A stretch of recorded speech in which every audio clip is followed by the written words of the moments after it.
Okay, so today I'm going to show you guys how to basically rethread a ribbon, but effectively on this machine and machines like it. This is the process you're going to have to do anytime you want to change a ribbon. Normally, with traditional typewriters, you can just have interchangeable spools, and basically you just take out the old spools and put new spools in. However, these ones I like to call have the built-in style kind of spools. So basically, instead of interchanging a ribbon with the two spools, you have to actually wind the ribbon itself into these built-in kind of spool holders, if you will. And it just makes it a little bit more complicated. I don't know why Remington decided to do it that way instead of having interchangeable spools, but that's what they did for a lot of typewriters. This one is a Remington Quiet Model 1. However, there's countless other Remington portable designs that have the same kind of built-in style spool. Most famous being like Quiet-Riter, the Letter-Riter, all those kind of 50s models, but also the Noiseless portables and desktops have the same kind of deal.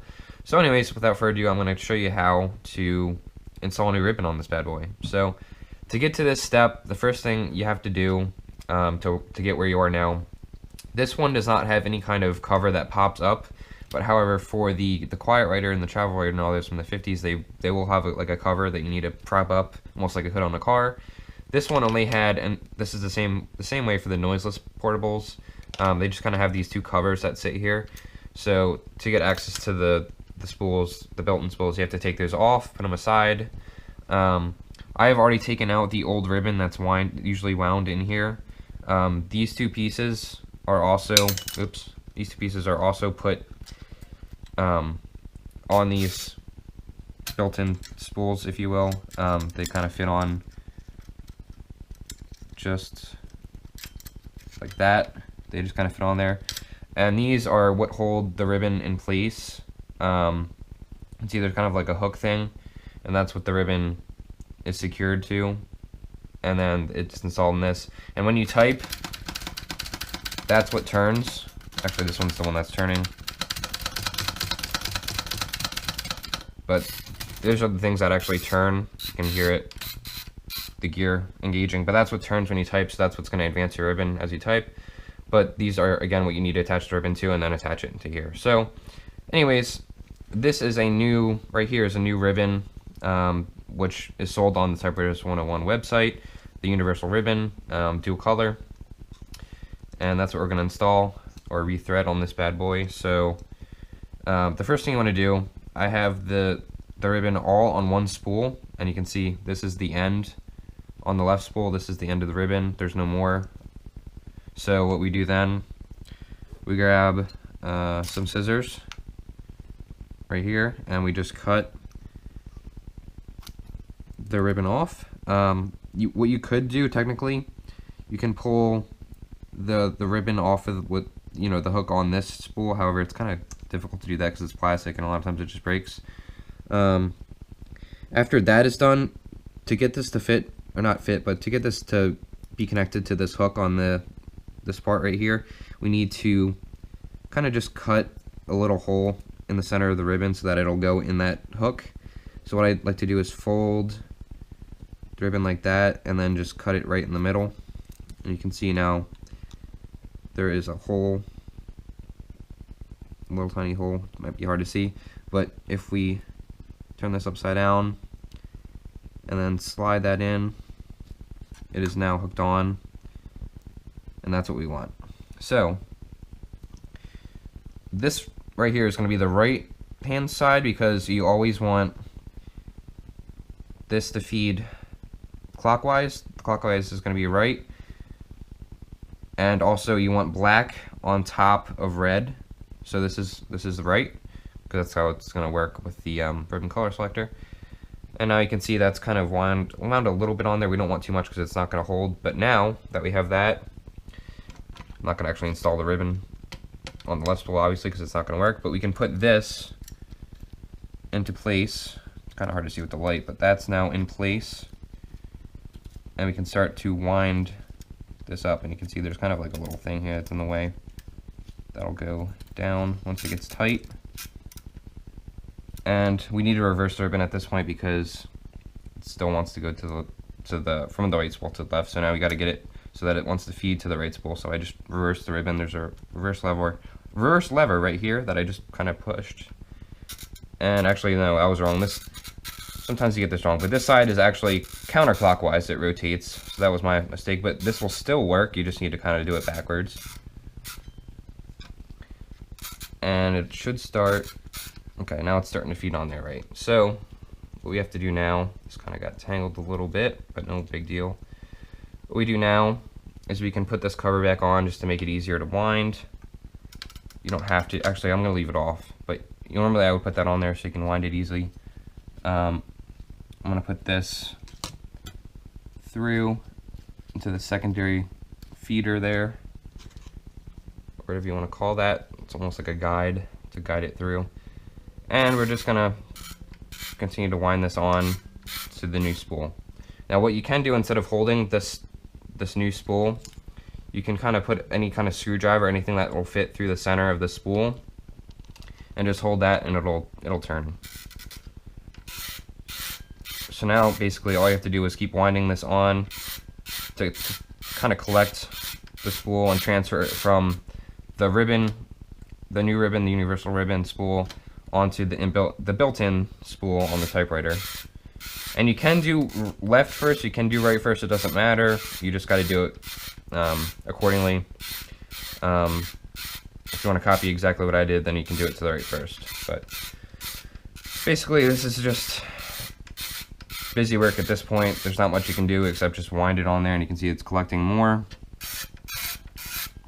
I'm just going to keep turning this until there's no more ribbon left in this universal spool, and it's all on this typewriter, or the built-in typewriter spool.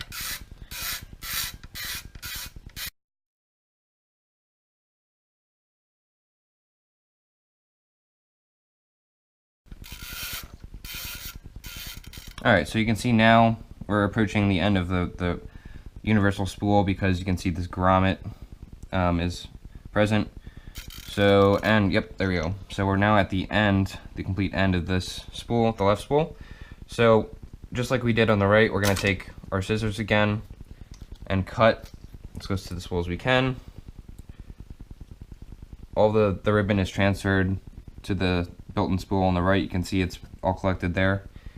Just like we did on the right side of the ribbon, we're going to fold and then cut right in the middle. Nice little hole. Hopefully you can see that hole now. It's pretty evident. And just like we did before, you just put the hole right through that arrow looking thing on this spool holder. Or not spool holder, but the thing that collects the ribbon. So now we install the this piece into the built-in spool on the typewriter, just like we did on the right. It's a little tricky, but there's a way to get it in there right, and that's it right there.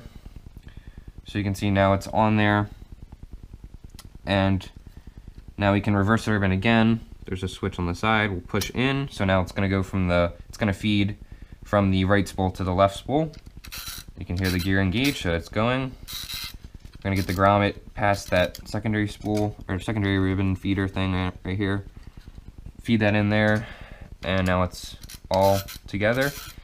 And that's it, because now what's going to happen, of course we need to install this through the ribbon vibrator and all that, but what's going to happen now, we put these covers on here, install that in there, and now when you type, the ribbon's going to feed from the full, the right half, and it's going to feed to the left.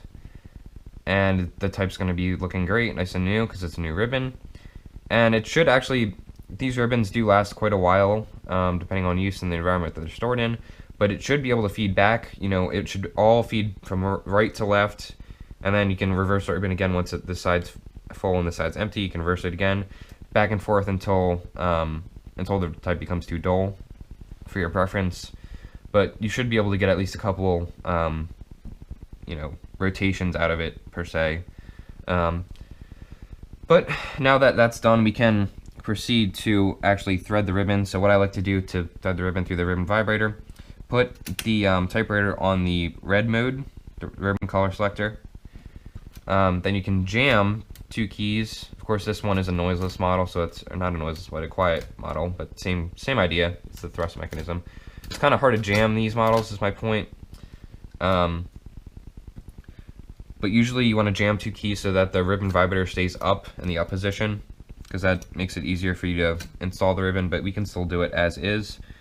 So this machine, we're going to want to feed the ribbon behind the ribbon vibrator, first step, and then once it's behind we can go in front and then in to these little 2 prongs, and now it's in. So that's now in place. This kind of came undone a little bit. Now it's good. Everything's connected properly and all good to go. You'll also notice your hands, your fingertips especially, do get a little inked up from the ribbon. You want to wash your hands before you actually start typing and, you know, touching the typewriter too much. I'm going to use my fingers really gently, or really lightly, to not get too much ink on this. Luckily it's already black, but this piece right here, the spool cover, I'm going to just put this on. And of course I'm going to need to actually get that on right. It's kind of off alignment a little bit, but put these back on. And then I'm going to wash my hands, and then we'll test it out and make sure everything's good, but I'm pretty sure it's a new ribbon and it's installed right, and I know this typewriter is operating correctly because the ribbon does feed on its own as it should.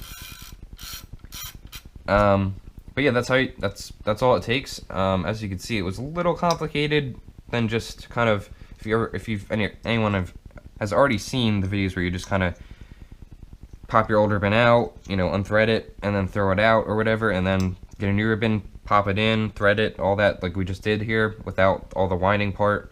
It is pretty simple to do it that way, but this really isn't that much more complicated. It's a little bit more dirty, takes a little bit more time, but it's really not that bad.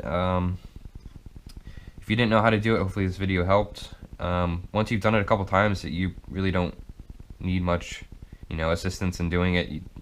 It's kind of like muscle memory.